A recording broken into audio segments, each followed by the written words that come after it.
നമസ്കാരം. കേരള രാഷ്ട്രീയത്തിൽ ഇന്നൊരു ചായക്കപ്പ് വൻ വൈറലായിരിക്കുകയാണ്. വെറുമൊരു ചായക്കപ്പല്ല അത്. മുഖ്യമന്ത്രി പിണറായി വിജയന്റെ കയ്യിലിരുന്ന love you to the moon and back എന്നെഴുതിയ ആ വെള്ള ചായക്കപ്പ്. ഇത് കേവലം ഒരു ഐക്യദാർഢ്യമാണോ അതോ അതിസമർത്ഥമായി എഴുതപ്പെട്ട ഒരു രാഷ്ട്രീയ തിരക്കഥയുടെ ക്ലൈമാക്സ് ആണോ?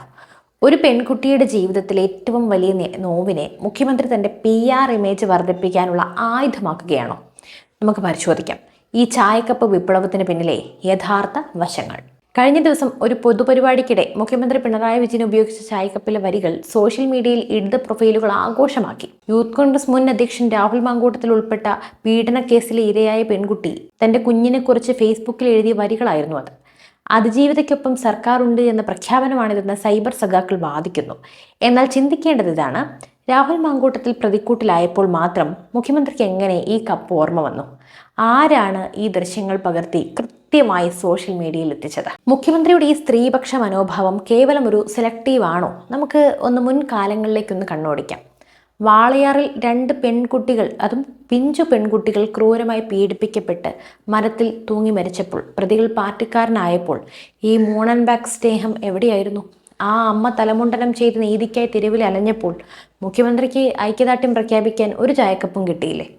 വണ്ടിപ്പെരിയാറിൽ 3 വയസ്സുകാരി പീഡനത്തിനിരയായി കൊല്ലപ്പെട്ടപ്പോൾ പ്രതി DYFI-കാരനാണെന്ന് കൊണ്ട് മാത്രം സർക്കാർ എന്തിനാണ് മൗനം പാലിച്ചത്? സ്വന്തം പാർട്ടിയുടെ MLA PK ശശിക്കെതിരെ, മുകേഷ് MLA-ക്കെതിരെയെല്ലാം ഇത്തരത്തിൽ ഓരോരോ പീഡനാരോപണങ്ങൾ കൊണ്ട് പല സ്ത്രീകളും പെൺകുട്ടികളുമൊക്കെ രംഗത്തെത്തിയപ്പോൾ എവിടെയായിരുന്നു ഈ സ്ത്രീ സുരക്ഷ അല്ലെങ്കിൽ ഈ ഒരു ഐക്യദാർഢ്യം? ഈ ചായക്കപ്പ് വിവാദം ഇപ്പോൾ വരാൻ മറ്റൊരു വലിയ കാരണമുണ്ട്. ശബരിമലയിൽ നിന്നും കോടിക്കണക്കിന് രൂപയുടെ സ്വർണം അടിച്ചു മാറ്റിയപ്പോൾ, അതും ഇതേ ഭരണകൂടം അടിച്ചു മാറ്റിയപ്പോൾ മുൻ ദേവസ്വം മന്ത്രി കടകംപള്ളി സുരേന്ദ്രനും നിലവിലെ മന്ത്രി VN വാസവനുമൊക്കെ ഈ പ്രതിക്കൂട്ടിലാണ്.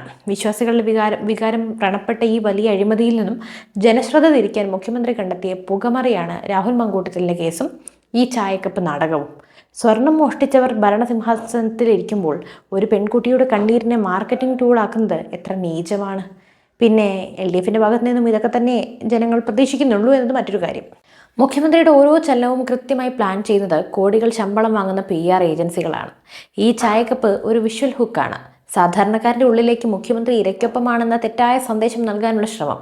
രാഹുൽ മാങ്കൂട്ടത്തിൽ തെറ്റ് ചെയ്തിട്ടുണ്ടെങ്കിൽ നിയമം ശിക്ഷിക്കട്ടെ, പക്ഷേ കോടതി വിധി വരും മുമ്പേ മുഖ്യമന്ത്രി തന്നെ വിധികർത്താവാകുന്നത് ജനാധിപത്യത്തിന് ചേർന്ന ഒരു രീതിയല്ല. കേരളത്തിലെ ജനങ്ങൾ വിഡ്ഢികളല്ല. അഴിമതിയും ഭരണപരാജയവും മറച്ചുവെക്കാൻ ഒരു പെൺകുട്ടിയുടെ സ്വകാര്യ ദുഃഖത്തെ രാഷ്ട്രീയമായി ഉപയോഗിക്കുന്ന ഈ ശൈലി ലജ്ജാകരമാണ്. പിണറായി വിജയന്റെ കയ്യിലിരിക്കുന്നത് ഐക്യദാർഢ്യത്തിന്റെ ചായയല്ല, മറിച്ച് രാഷ്ട്രീയ ലാഭത്തിന്റെ കറയാണ്. തിരഞ്ഞെടുപ്പ് അടുക്കുമ്പോൾ ഇത്തരം ഇമേജ് ബിൽഡിംഗ് നാടകങ്ങൾ ഇനിയും വരും. പക്ഷേ നീതി എന്നത് പാർട്ടിക്കാരനും എതിരാളിക്കും ഒരേപോലെ ലഭിക്കുമ്പോഴാണ് അതിനെ നീതി എന്ന് വിളിക്കുന്നത്. അല്ലാത്തത് വെറും കാപട്യം മാത്രമാണ്.